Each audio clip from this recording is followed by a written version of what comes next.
Should we run? Go on, you run.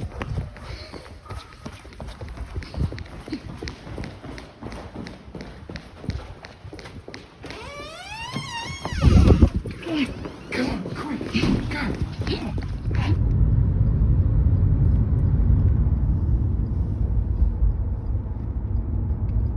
First of all, I think the discrepancy between number of women and number of men in adventure is dropping very fast.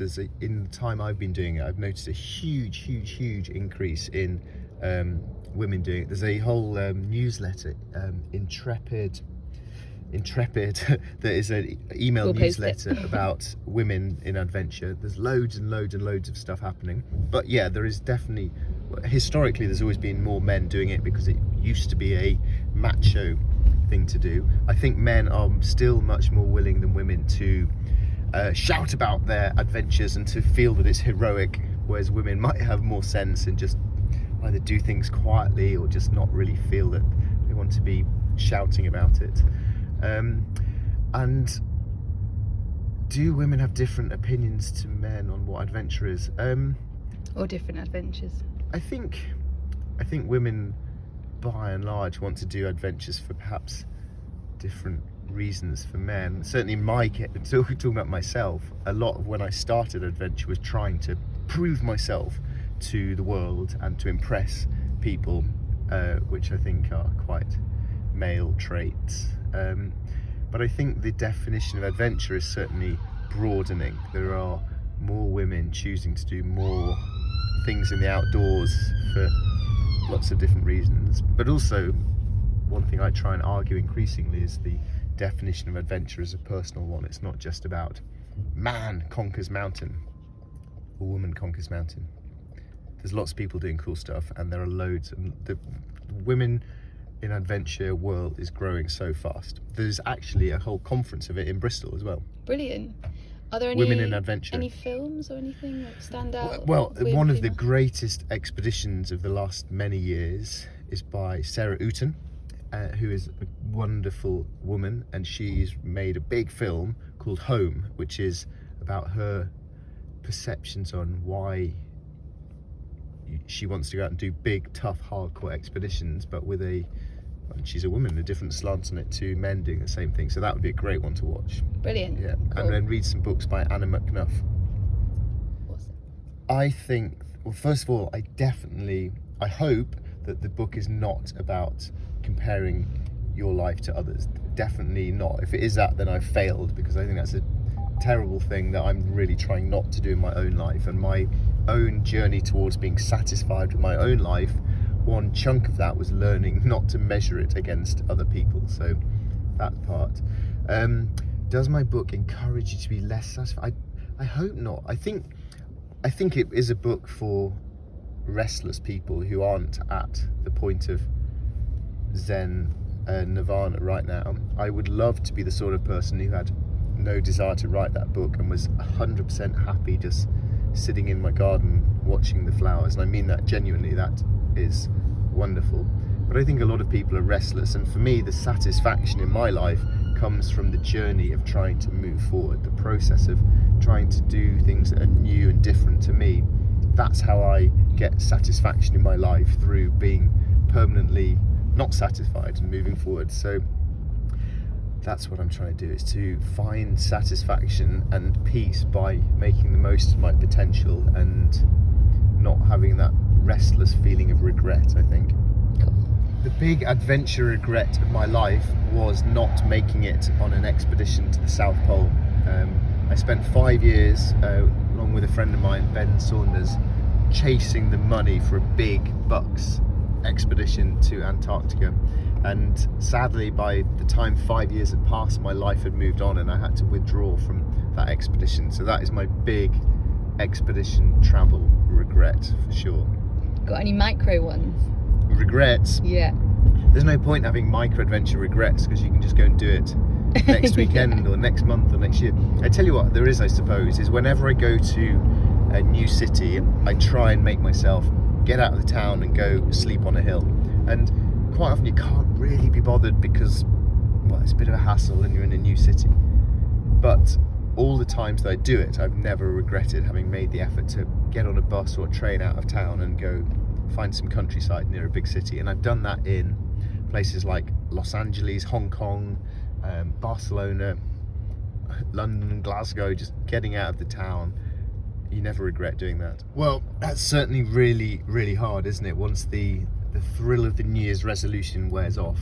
I think what I try and do is just keep reminding myself of what the end point is when you have the inevitable lulls, and then the most use, and that I hope makes me think, come on, it's worth it to do whatever. But the one most useful thing I have is a habit calendar above my desk in my shed, which is basically just a grid, and every day I have to do X, whatever it is, towards this thing, and I put my X in it. And once you start getting these sequence of daily X's, you don't want to break it. And I've done that to make me do 100 days of pull-ups, 100 days of meditation, both of which I would never have stuck at, but I'm very glad I did.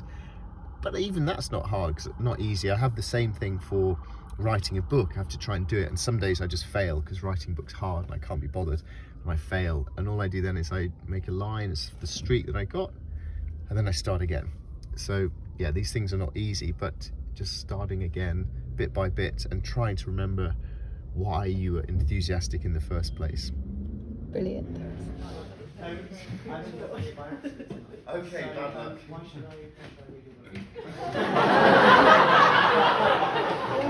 Well, if you've been here this evening, to be honest, you probably don't need to. Because the only thing the book tries to do is get you to think of some big, exciting idea, acknowledge that there's probably something that gets in the way of doing it, otherwise we'll all just be living in Tahitis. And then thirdly, figuring out what tiny little thing you can do to set you towards that big thing.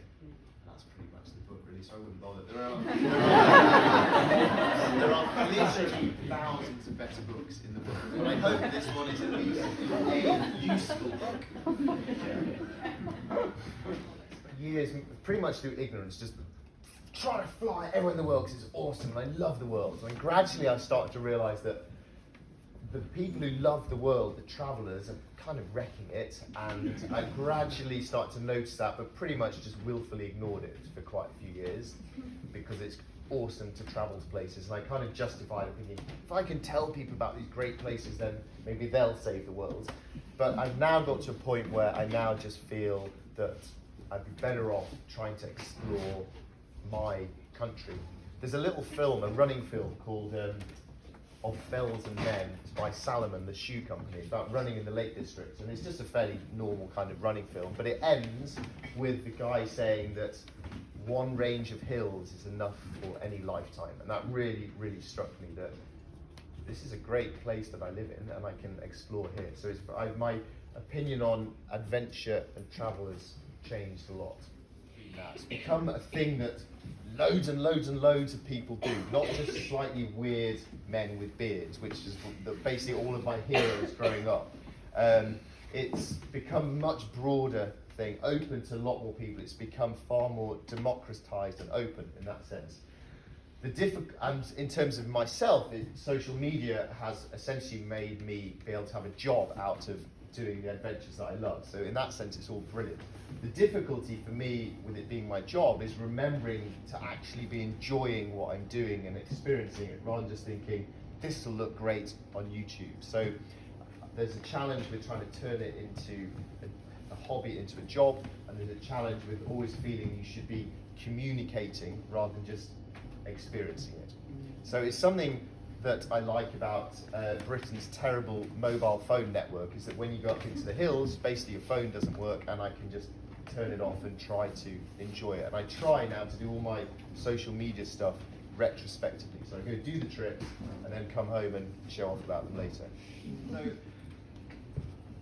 10, 20 years ago, I would have wanted one big adventure of a lifetime, and I spent 4 years cycling around the world, so 4 years dedicated to one journey. So that was very much my focus, to do one thing big and hard as I could possibly do. And now my answer is very much, partly because of my life circumstances and I guess my age, but yeah, that'll do, is now I'm learning to be satisfied with small, regular things. my real hope is that in 10 years' time, I won't want to do any of these things. I'll be entirely happy sitting under my tree, smoking my pipe, feeling genuinely happy and in no need to escape more. So I expect and I kind of hope it will change over time as well.